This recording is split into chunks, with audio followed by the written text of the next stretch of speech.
बिस्मिल्लाहिर्रहमानिर्रहीम। आप देख रहे हैं नेशनल सेविंग डिजिटल। मैं कैसर अजीज़, जहां मैं आपको हमेशा कोशिश करता हूं कि नेशनल सेविंग के जो नए मुनाफाजात के बारे में अपडेट होती है वो आपको बर वक्त पहुंचाऊं, ताकि आप इससे मुस्तफ़ीद हो सकें। और अगर आप इसमें किसी किस्म की सरमायाकारी करना चाह रहे हैं तो आपको शरह मुनाफा के मुतालिक तसलसल के साथ मालूमात जो है वो मिलती रहें।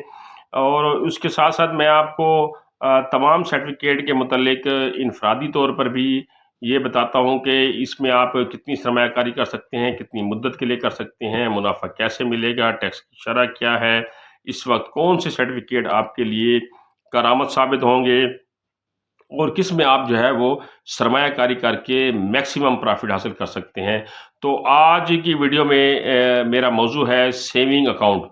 आप नेशनल सेविंग में सेविंग अकाउंट कैसे खुलवा सकते हैं, और सेविंग अकाउंट के ऊपर आपको कितना प्रॉफिट दिया जाएगा, और कितनी रकम से ये आप सेविंग अकाउंट खुलवा सकते हैं, कितनी मुद्दत के लिए खुलवा सकते हैं, इसके ऊपर टैक्स कटौती कितनी होगी, होल्डिंग टैक्स कितना लगेगा, और इसके साथ साथ आपको कौन सी सहूलियात इस सेविंग अकाउंट के साथ मुयस्सर होंगी, सालाना शरह मुनाफा जो है वो क्या होगा, 1 लाख रुपए की सरमायाकारी के ऊपर फाइलर और नॉन फाइलर के ऊपर कितने % टैक्स लागू होगा। तो वीडियो शुरू करने से पहले मैं आपसे ये रिक्वेस्ट करता चलूँ कि अगर आप मेरे इस YouTube channel national saving digital के ऊपर नए हैं तो बराए मेहरबानी मेरे चैनल को सब्सक्राइब करें और बेल आइकन को दबा दें, ताकि हर नई आने वाली वीडियो का नोटिफिकेशन आपको तसलसल के साथ मौसूल होता रहे, और नए मुनाफाजात के बारे में आप मुसलसल मेरी मालूमात के साथ जुड़े रहें। तो जो ये सेविंग अकाउंट है ये आप 100 रुपये से खुलवा सकते हैं, 100 रुपीज़ से ये आप अकाउंट जो है वो ओपन करवा सकते हैं। इसके ऊपर जो आपको प्रॉफिट मिलेगा वो हर माह कम से कम रकम की बुनियाद के ऊपर मिलेगा। अब ये बात समझने की आपको ज़रूरत है कि आपने अपने सेविंग अकाउंट में एक माह के अंदर 5 ट्रांजैक्शनें की हैं। कभी आपने उसमें 10,000 जमा कराया, कभी आपने उसमें 20,000 जमा कराया, कभी 6,000 जमा कराया, कभी 25,000 जमा कराया। तो उसके बाद आपने इसमें से फिर निकलवाया भी है। तो उस महीने आपकी जो मिनिमम लिमिट आई होगी, मसलन आपका टोटल आपने 1 लाख रुपए जमा करवाया, 1 लाख रुपए में से आपने 10,000 एक दफ़ा निकलवा लिया, 10,000 दूसरी दफ़ा निकलवा लिया, और उसके बाद 20,000 आपने फिर निकलवा लिया, तीसरी दफ़ा निकलवा लिया। तो आपकी वहाँ जो रकम बची वो 60,000 रुपये बची।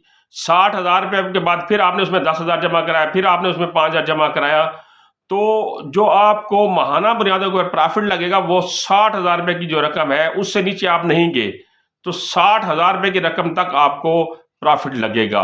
अगर आप 60,000 से नीचे चले जाएंगे तो जहां तक आप नीचे जाएंगे उस हद तक आपको प्रॉफिट लगेगा।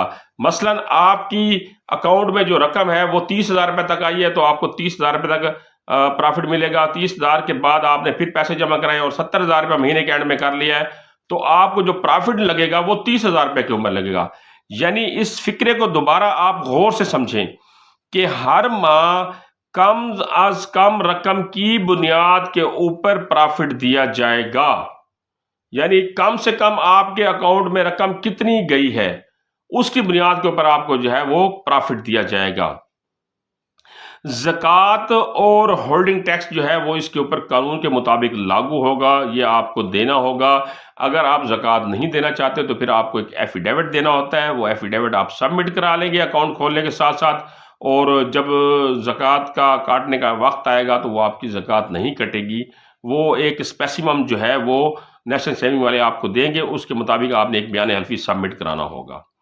इसमें यह है कि एटीएम की सहूलत भी जो है वो आपको मुहैया की जाएगी, एटीएम कार्ड भी इशू किया जाएगा, और मोबाइल ऐप के ज़रिए भी आप रकम की ट्रांजैक्शन कर सकते हैं। जिस तरह आप दूसरे कमर्शियल बैंकों की मोबाइल ऐप यूज़ करते हैं, उसके ज़रिए रकम जो है वो आप ट्रांसफ़र करते हैं, तो इस नेशनल सेविंग के इस अकाउंट के तहत आप एटीएम से भी मुस्तफ़ीद हो सकते हैं और इसकी मोबाइल ऐप से भी आप फ़ायदा उठा सकते हैं। तो इस स्कीम का जो मौजूदा शरह मुनाफा है वो 16% सालाना है। 1 लाख रुपया की سرمایہ کاری کے اوپر یا 1 لاکھ روپے آپ کے اکاؤنٹ میں پڑا ہے سال پورا، تو سال کے بعد آپ کو اس کے اوپر 16,000 روپیہ پرافٹ دیا جائے گا 16% کے حساب سے۔ اب یہاں 2 باتیں سمجھیں، آپ فائلر ہیں تو 16,000 روپے کے اوپر 15% ٹیکس کٹوتی ہوگی، اور اگر آپ نان فائلر ہیں تو آپ کے 16,000 روپے کے اوپر 35% ٹیکس کٹوتی ہوگی۔ یعنی فائلر ہونے کی بنیاد کے اوپر 16,000 روپے کے اوپر 15% ٹیکس کٹوتی کے بعد جو منافع بچے گا وہ خالص منافع آپ کا کہلائے گا، وہی منافع آپ کے اکاؤنٹ میں جمع ہوگا۔ اور نان فائلر کی بنیاد کے اوپر 35% ٹیکس کٹوتی کے بعد جو خالص منافع بچے گا وہ آپ کے اکاؤنٹ میں جمع ہوگا۔ تو نیشنل سیونگ کے سیونگ اکاؤنٹ کی بارے میں آج میں نے آپ کو معلومات پرووائڈ کی۔ آج کی اس ویڈیو میں آج کے اس موضوع کے متعلق آپ کو کوئی بات سمجھ نہ آئی ہو، کوئی بات میں سمجھانے سے رہ گیا ہوں، تو میں نے اس ویڈیو کی ڈسکرپشن میں نیشنل سیونگ کا ہیلپ لائن نمبر دے دیا ہے، وہاں کال کر کے آپ کسی بھی قسم کی نئی معلومات بھی حاصل کر سکتے ہیں، نئے شرح منافع کی ویریفیکیشن بھی کر سکتے ہیں، کسی قسم کی کوئی شکایت درج کرانا چاہے تو شکایت بھی درج کرا سکتے ہیں۔ اگلی انفارمیشن تک، اگلی اپڈیٹ تک مجھے اجازت دیجیے۔ اپنے دوستوں اور عزیزوں و اقارب کا خیال رکھیے گا۔ اللہ حافظ۔